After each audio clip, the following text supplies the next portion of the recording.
আর রহমান, তারপর আর আসে না, তো রুকুতে চলে যান, এক আয়াত দিয়ে হবে।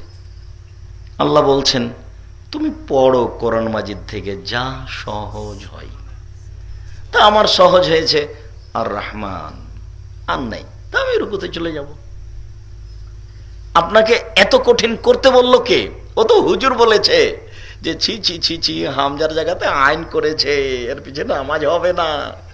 হুজুর জীবনে কোনোদিন শরীয়ত মেপে দেখেনি আসলে ঘটনা কি। উমর রাদিয়াল্লাহু তাআলা আনহু এক লোকের গলায় গামছা পেঁচে টেনে ধরে নিয়েছে রাসূলের কাছে।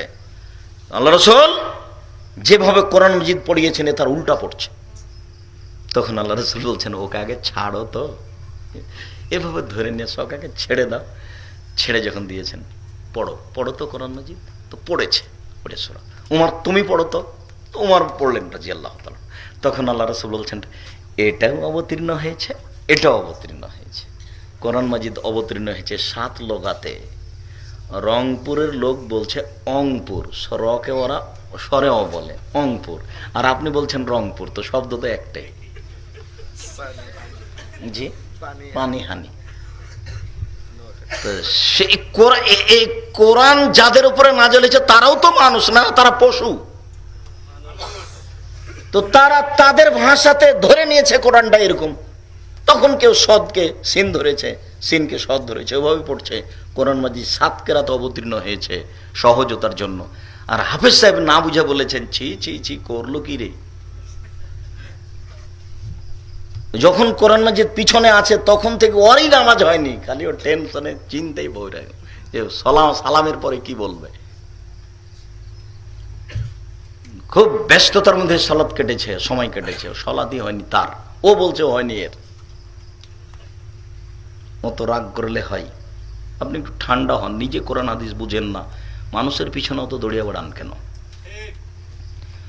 সম্মানিত দিনী ভাই বোন, বলছিলাম সূরা ইখলাস। আচ্ছা, সবাই অভিযোগ করল আল্লাহ নবীর কাছে, আল্লাহ রাসূল আমাদের ইমাম খালি শেষে সূরা ইখলাস পড়েন। আল্লাহ রাসূল বলছেন সাআলুহু, তোমরা তাকে জিজ্ঞাসা করো তো কেন সূরা ইখলাস পড়েন। ফাসালুহু, সবাই তাকে জিজ্ঞাসা করল আচ্ছা আপনি সূরা ইখলাস পড়েন কেন শেষে? তখন উনি উত্তর বলছেন ইন্নাহা সিফাতুর রহমান, সূরা ইখলাস হচ্ছে রহমানের গুণ। সূরা ইখলাসে কোনো বিধান নেই। সূরা ইখলাসে চুরি করলে হাত কাটা নেই। সূরা ইখলাসে সালাত কিভাবে আদায় করতে হবে এই কথা নেই। সূরা ইখলাসে কিভাবে যাকাত দিতে হবে এই কথা নেই। সূরা ইখলাসে কোনো বিধানই নেই। সূরা ইখলাস কুল, হে নবী আপনি বলুন, কুল হুয়াল্লাহু আহাদ, আল্লাহ একক, আল্লাহু সামাদ, আল্লাহ নিরপেক্ষ মুখাপেক্ষহীন, লাম ইয়ালিদ, তিনি কাউকে জন্ম দেননি, ওয়ালাম ইউলাদ, তিনি কারো থেকে জন্ম নেননি, ওয়ালাম ইয়াকুল লাহু কুফুয়ান আহাদ, তার সমকক্ষ পৃথিবীতে কেউ নেই। একমাত্র রহমানের গুণ দিয়ে এই সূরাটা ভর্তি আছে, যার জন্য এক সূরায় কোরআন মাজিদের 3 ভাগের 1 ভাগ, যার জন্য 3 বার পড়লেই আপনার 1 বার কোরআন মাজিদ। সূরা ইয়াসিন 1 বার পড়লে 10 বার কোরআন মাজিদ পড়া হবে। নগদ মিথ্যে, হাদিস জাল।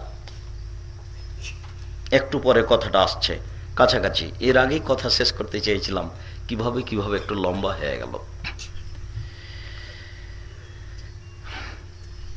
একজন লোক এসে বলছে আল্লাহ রাসূল ওই সূরাতুল ইখলাস, আমি সূরা ইখলাস ভালোবাসি। তখন আল্লাহ রাসূল বলছেন হুব্বুকা আদখালাকা লাকাল জান্নাহ, আল্লাহ তোমাকে এই ভালোবাসায় জান্নাতে দিয়ে দিবেন। সূরা ইখলাস, সূরা ফালাক, সূরা নাস। আয়েশা রাদিয়াল্লাহু তাআলা আনহা বলেন কানা রাসূলুল্লাহ সাল্লাল্লাহু আলাইহি ওয়াসাল্লাম ইয়াজিলা ফিরাবাসি, যখন আল্লাহ রাসূল বিছানায় শুইতে যাইতেন, জামা কাফাইহে, তখন 2 হাতকে জমা করতেন, অনাফাকা ফিহিমা, একটু থুথু দিয়ে দিতেন, ওয়াকারা ফিহিমা, তারপরে তাতে পড়তেন সূরা ইখলাস, সূরা ফালাক, সূরা নাস। সুমিয়ামসাহু বিহিমা ওয়াজহু আলা ওয়াজহিহি ওয়া রাসিহি ওয়া জাসাদিহি, তারপর তিনি তার হাত দুটি মাথা থেকে মুখের উপর দিয়ে শরীরের উপর দিয়ে ঘোরাতেন, মাস্তাতা, যতদূর পর সম্ভব। এফালু যালিকা সালাসা মাররাতিন, তিনি এরকম 3 বার করতেন।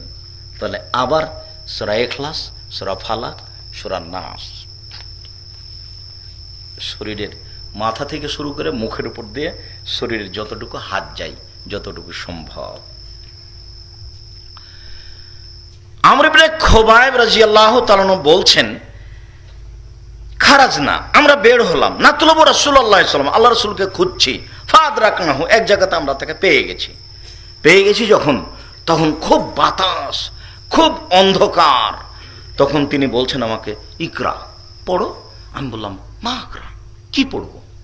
ইকরা সূরাত ইখলাস, সূরাত ফালাক, সূরা নাস, এই সূরা তিনটি পড়ো। শোনো,